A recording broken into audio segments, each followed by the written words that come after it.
Well, folks, like a lot of Calgarians, I lost my job in the oil patch. Yeah, appreciate the sympathy.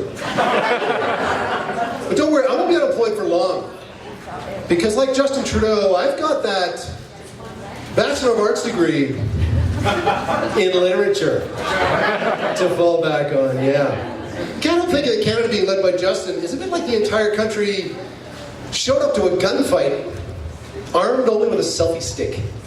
I'll just let that sink in. You know, speaking of mindless narcissism, I can't believe these middle-aged guys in Hollywood accused of sex crimes ever thought that anyone needed to see their middle-aged junk. I'm middle-aged, folks, and frankly, I don't have that level of confidence in my product.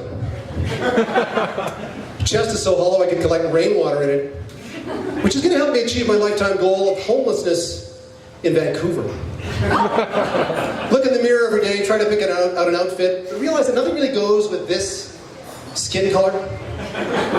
White with red spots. I guess you could say I'm sort of the opposite of a white supremacist, folks. I'm more of a white inadequist. Speaking of stuff that makes you feel inadequate, girlfriend drags me out to a Ryan Gosling movie. Yeah, that was a fun one. 2 hours of Gosling gazing, the lights come on, she turns to me with a look of what I can only describe as profound disappointment. So I went up to the bathroom, as one does, to have a little cry. That's where I realized that the fluorescent lighting really brings out my giant purple eye bags. And the high-velocity dryers are making my hands look fat. Got some bad news from the doctor, folks. Kind of phone call you never want to get. Ever.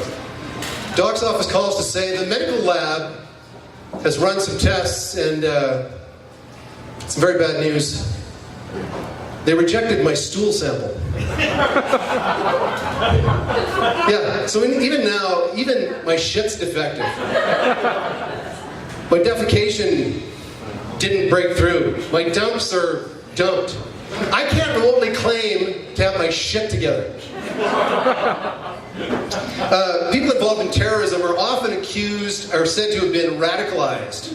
Just to shake things up for a change, I want to see a radicalized Mormon.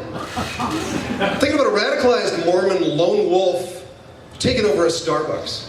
It goes something like this. Back away from the Frappuccino, sir. That thing is loaded with caffeine and extremely fattening. The rest of you listen up. For the next couple of hours, I'm going to be sharing the good news about Jesus' amazing adventures in Utah. Anybody else miss Barack Obama? Anyone?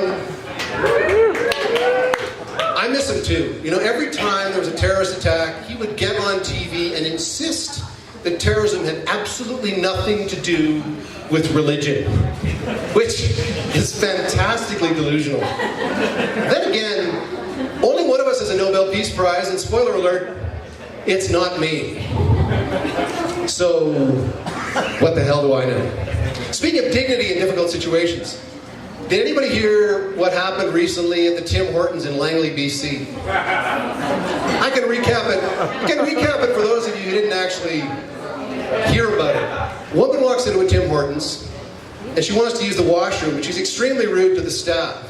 Staff denies her access, and in retaliation, she defecates on the floor and just flings it at them. Now, the video of Tiger Trixie's testy turd-tossing tirade at Tim's went totally viral. If you haven't watched that video, and I urge you to do so, consider this woman probably had some emotional issues going on. Wasn't a good day for her. But let's not discount her skill. Let's think about what she did. In 8 seconds, she extrudes this log, clips it off like a cigar cutter, and just launches it. Anybody who's familiar with rodeo knows that a lot of the pro cowboys of the Stampede get less than that done in 8 seconds at the greatest outdoor show on earth. This woman had unparalleled sphincter control. On top of that, she did not throw like a girl. She flung her own dung like a coked up chimpanzee playing shortstop. I'm just going to leave you with one final thought, I guess. As many are aware, Marijuana's going to be legal pretty soon. Anybody happy about that? All right. Now, we need to be aware that police will be able to check our saliva for cannabis, but only if you have a thing called reasonable suspicion. You look forward to a totally new kind of check stop, where the cop just reaches in your car window with a gigantic bag of Doritos, cracks them open, and checks you for drool. My name's Fred Kerr, folks. Thanks for listening.